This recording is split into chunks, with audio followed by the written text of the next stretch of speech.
నా పేరు నల్లవెల్లి కురుమూర్తి, మహబూబ్నగర్ జిల్లా CI2 ప్రధాన కార్యదర్శిని. ఈరోజు కేంద్ర బీజేపీ ప్రభుత్వం మహాత్మా గాంధీ ఉపాధి హామీ చట్టాన్ని పూర్తిగా నిర్వీర్యం చేయడానికి ఈ ప్రభుత్వం అధికారంలోకి వచ్చినప్పటి నుంచి కూడా పూనుకోవడం జరిగింది.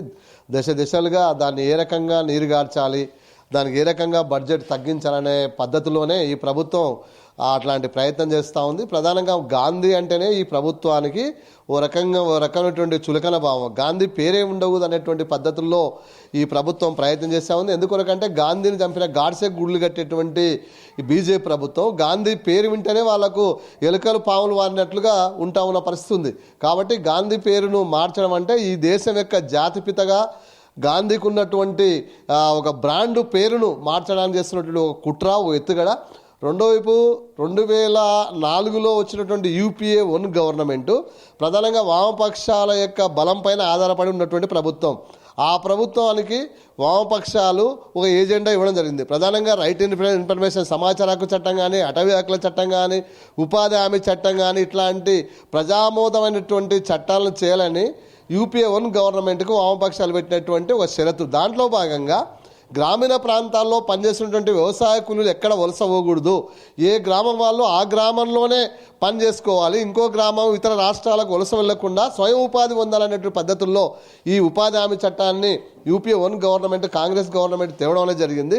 దీన్ని మొట్టమొదటిలో ఏర్పాటు చేసినప్పుడు 1,40,000 కోట్ల రూపాయలు ఆ ప్రభుత్వం కేటాయించడం జరిగింది. దానివల్ల గ్రామీణ ప్రాంతాల్లో ఉన్నటువంటి వ్యవసాయ కూలీలు, చిన్న సన్నకారు రైతులు మొత్తం ఆ గ్రామంలో 200 రోజులు పనిచేసి ఆ ఊర్లోనే వాళ్ళు ఉపాధి పొందిండ్రు, కూలి పొందిండ్రు. ఆ రకంగా వాళ్ళు ఇతర గ్రామాలకు కానీ ఇతర రాష్ట్రాలకు వలస లేకుండా స్వయం ఉపాధి పొందినటువంటి పరిస్థితి దేశంలో. దీనివల్ల వలసలు తగ్గినవని, ఆకలి చావులు తగ్గినవని, మెజార్టీగా ఈ దేశ గౌరవ ప్రతిష్టలు మెరుగైనాయని చెప్పేసి ప్రభుత్వానికి రిపోర్ట్ ఉంది.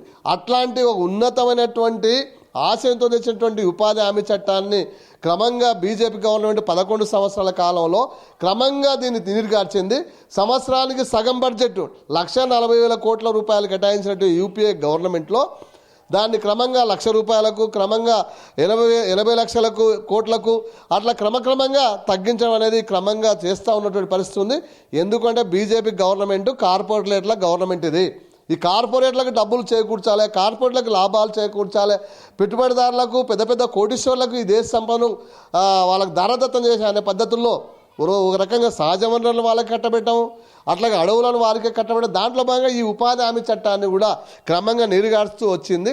దాంట్లో భాగంగా ఈరోజు ఉపాధి హామీ చట్టం మహాత్మా గాంధీ రూరల్ ఎంప్లాయ్మెంట్ స్కీమ్లో రకరకాల వాళ్ళు పనిచేస్తూ ఉన్నారు. ఒకటి ఫీల్డ్ అసిస్టెంట్ల వ్యవస్థ, దాని కింద CEOల వ్యవస్థ, దానిపైన APMల వ్యవస్థ, PMల వ్యవస్థ.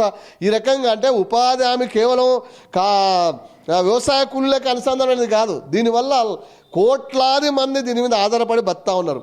కార్మిక వర్గం ఏర్పడింది. వ్యవసాయ కూలీ వర్గం ఈరోజు ఎక్కడ వలస వేయకుండా తాను పని చేసుకుంటే బ్రతకని ఒక భరోసా అనేటువంటిది ఈ యొక్క చట్టం వల్ల రావడం జరిగింది. కానీ ఈ చట్టాన్ని నీరుగార్చడం అంటే దీన్ని బీజేపీ గవర్నమెంట్ ప్లాన్ ప్రకారంగా మొట్టమొదటి మహాత్మా గాంధీ పేరు తీసేయాలి, ఆ తర్వాత దీన్ని దశల వారీగా పూర్తిగా తగ్గించాలి. అంటే 200 పని దినాన్ని ఈరోజు 125 రోజులకు కుదించిండ్రు. అట్లా క్రమంగా పూర్తిగా ఈ యొక్క ఉపాధి హామీ చట్టాన్ని నీరుగార్చడానికి ఈరోజు ప్రభుత్వం ప్రయత్నం చేస్తూ ఉంది. అంటే ఇది ఒక నాటకం బీజేపీ గవర్నమెంట్ ఆడుతూ ఉంది. మేము ఒకటే గవర్నమెంట్ని అడుగుతూ ఉన్నాం, ఈ గవర్నమెంట్కు ప్రశ్నిస్తూ ఉన్నాం, మోడీ గారిని ప్రశ్నిస్తూ ఉన్నాం. ఈ దేశం పేదల దేశం, ఇది మెజార్టీగా వ్యవసాయ కూలీలు ఉన్నటువంటి దేశం. అట్లాంటి దేశంలో వ్యవసాయ కూలీలకు ఉపాధి కల్పించేటువంటి ఇట్లాంటి చట్టాన్ని మార్చడమే కాదు, దీన్ని క్రమంగా ఎత్తేసే పద్ధతుల్లో మోడీ గారు ప్రయత్నం చేస్తూ ఉన్నారు.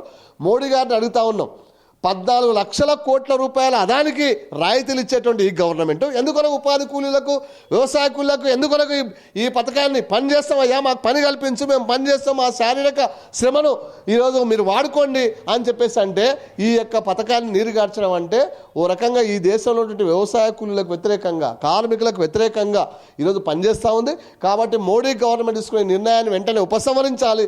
లేకపోతే పెద్ద ఎత్తున రైతులు, వ్యవసాయ కూలీలు, పారిశ్రామిక కార్మికులు కలిసి చాలా పెద్ద పోరాటాలకు సిద్ధమవుతాం. కాబట్టి మీరు గాంధీ పేరు మీద ఉన్నటువంటి బ్రాండ్ను తొలగించడానికి భారతదేశంలో గాంధీ పేరుతో, అసలు గాంధీ ఎవరు? గాంధీ ఈ దేశానికి ఒక బ్రాండ్.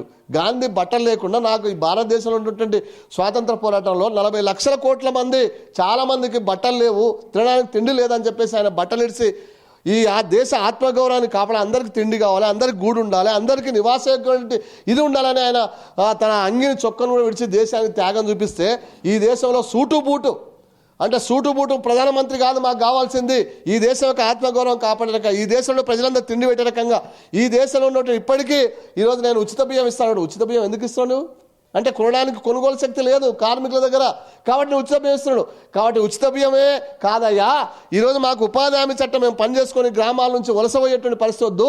ఎక్కడో పాలమూరు లేబర్ అంటే ప్రపంచంలోనే పాలమూరు లేబర్గా ప్రసిద్ధిగాంచినటువంటి అట్లాంటి వలసలు పోకుండా మా పిల్ల పాపలతో మా కుటుంబాలతో ఇక్కడే పనిచేసుకొని ఇక్కడే బతుకుతాం. కాబట్టి మాకు ఉపాధి హామీ చట్టం ఉండాలి. Mahatma Gandhi rural employment scheme అనేటువంటిది ఇది కేవలము వ్యవసాయ కూలీలక దానిపైన నిచ్చెనమెట్టలాగా ఆధారపడినటువంటి ఈ వ్యవస్థను కాపాడాలి. ఈ ఉపాధి హామీ చట్టాన్ని పకడ్బందీగా అమలు చేయాలి.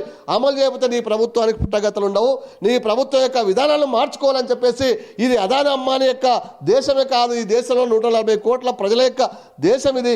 ఆహారము, నీళ్లు, తర్వాత భూమి, ఇల్లు, కనీసం అవసరాలు చేకూర్చాలనే ప్రభుత్వం. కాబట్టి అట్లాంటి సౌకర్యాలు చేపట్టాలని ఈ ప్రభుత్వానికి, మోడీ గారికి మేము డిమాండ్ చేస్తూ ఉన్నాం.